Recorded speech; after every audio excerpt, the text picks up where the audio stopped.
Good afternoon, and my name is Young-Hyo Kim from Korea. I'm an ENT doctor, otorhinolaryngologist, and my specialty is about allergic rhinitis, rhinosinusitis, and some rhinoplasty. And I'm interested in allergic rhinitis. So today's topic is about the effect of benzaldehyde, cherry oil extract, on the murine model of allergic asthma and rhinitis.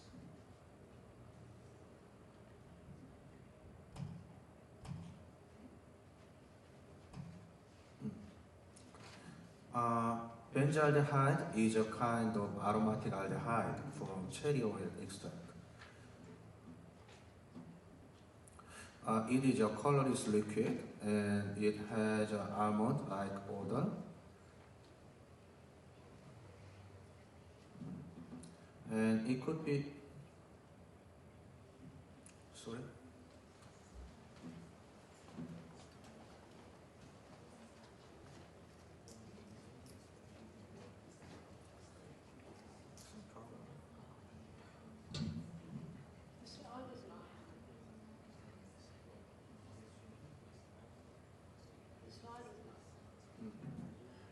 It is a colorless liquid and it has an almond-like odor, and it could be extracted from a number of natural resources such as bitter almonds, and it is commonly used widely in cosmetic industry as a flavoring agent, a fragrance, or the natural.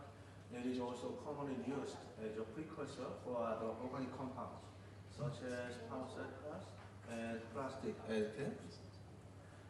It is also available as food additive, such as baked goods, frozen dairy, fruit juice, and so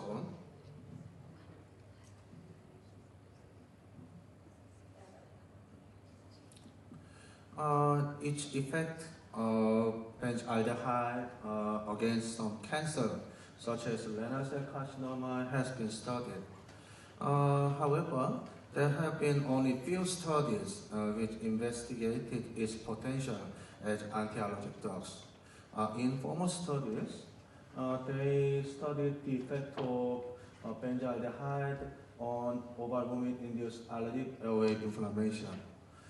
At first, their hypothesis was that benzaldehyde will aggravate allergic asthma and rhinitis, but their final result was that benzaldehyde could alleviate allergic asthma. And each effect of oral benzaldehyde has not been investigated yet. So, in this study, we aim to illustrate the anti-allergic effect of oral benzaldehyde in a murine model of allergic asthma and rhinitis. In this experiment, we used 20 biopsy mouse.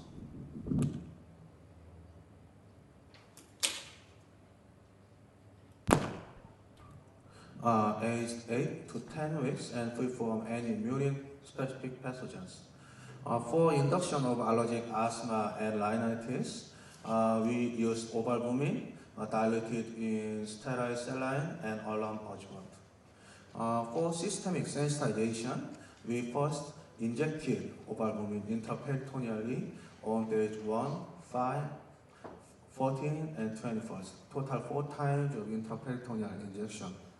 After sensitization, we challenged ovalbumin intranasally 14 times through days 22 through 35. In this way, we could induce allergic asthma and rhinitis. So we grouped 20 mouse to group A to D. Group A was control group, which was sensitized and challenged with normal saline only. So there is no allergic asthma or rhinitis in this group. And group B, ovalbumin challenge group, got 4 times of ovalbumin sensitization and 14 times of intranasal challenge to induce allergic asthma and rhinitis. And in groups C and D, we had Benzaldehyde treatment. In Group C, 200 mg per kg, and Group D, 400 mg per kg. They received Benzaldehyde by oral cavity feeding 30 minutes before each intranasal overwhelm challenge. After induction of allergic rhinitis, mice locked their nose because of itching sense. So we counted the number of nose scratching events during 10 minutes, which were independently recorded by 2 blinded observers. And we collected serum by aortic puncture technique, and we harvested bronchoalveolar lavage fluid using normal saline through the intratracheal polyethylene tube. For the measurement of interleukin 4, 5, and interleukin 13, they are Th2 cytokine important in allergic inflammation. We use ELISA technique, and we measure the total and overwhelming specific IgE levels. For histopathologic examination of the lung and nasal cavity tissues, we use the hematoxylin and eosin staining to detect cellular infiltration. We counted the number of infiltrated cells around a single bronchiole of lung or 1 square millimeter of lamina propria of the nasal cavity in 10 random high power fields. We performed Western blot analysis using lung tissue homogeneity, and we used statistical analysis using Kruskal-Wallis and Mann-Whitney test. And let me show you the result. Compared with Group A, control group, Group B, allergic rhinitis group had significantly increased number of nose scratching events. In Group C and Group D, Benzaldehyde treatment groups, mice in these groups had significantly reduced number of nose scratching during 10 minutes compared to Group B, and nearly comparable to Group A. These are results for total and overwhelming specific IgE. Group B showed significantly elevated titer of total and overwhelming specific IgE. However, Groups C and D showed no significant difference between Group B. So we could guess that the anti-allergic effect of oral benzaldehyde is independent of IgE. For the number of eosinophils, neutrophils, and lymphocytes in the bronchoalveolar lavage fluid, Group B showed significantly more eosinophils, neutrophils, and lymphocytes compared to Group A. After benzaldehyde treatment, Group C and D showed significantly reduced number of eosinophils and neutrophils. And in case of lymphocytes, they showed some tendency to decrease. However, they did not reach statistical significance. And for interleukin 4, 5, and 13 in their bronchoalveolar lavage fluid, Group B had more titer of these cytokines compared to Group A. And also after treatment, Group C and D showed significantly reduced titer of these Th2 cytokines. This is the histopathological result. This is Group A of the lung and nasal cavity tissue. This is the bronchus, and this is the alveoli of the lung. This is the turbinate tissue of the nasal cavity of mouse. Group B, as you see in this picture, there are many infiltration of inflammatory cells in the bronchus and alveoli, and infiltrated cell is shown in the turbinate lamina propria. And after treatment, group C and D showed significantly less infiltration in the lung and nasal cavity tissue. To be more quantitatively, we counted the number of infiltrated cells in a bronchial and lamina propria of the nasal tissue. Group C and D showed significantly reduced number of eosinophils in the bronchial and lamina propria of the nasal cavity compared to group B.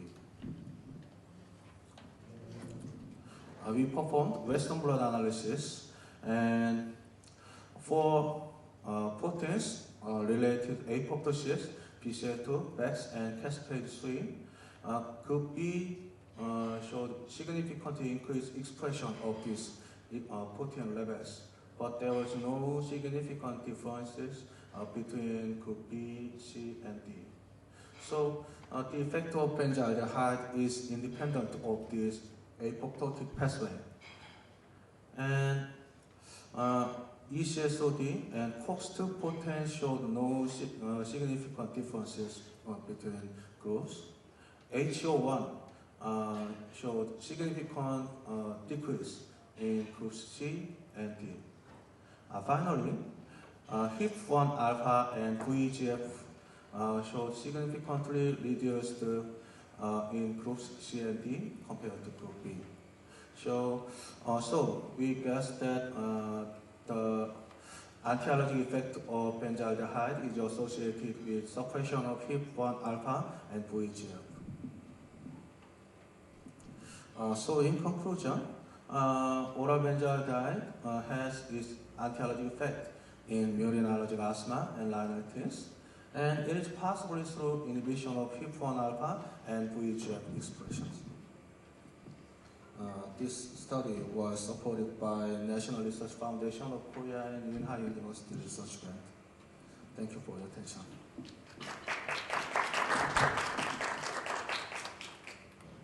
Thank you for nice presentations. Are there anybody questions?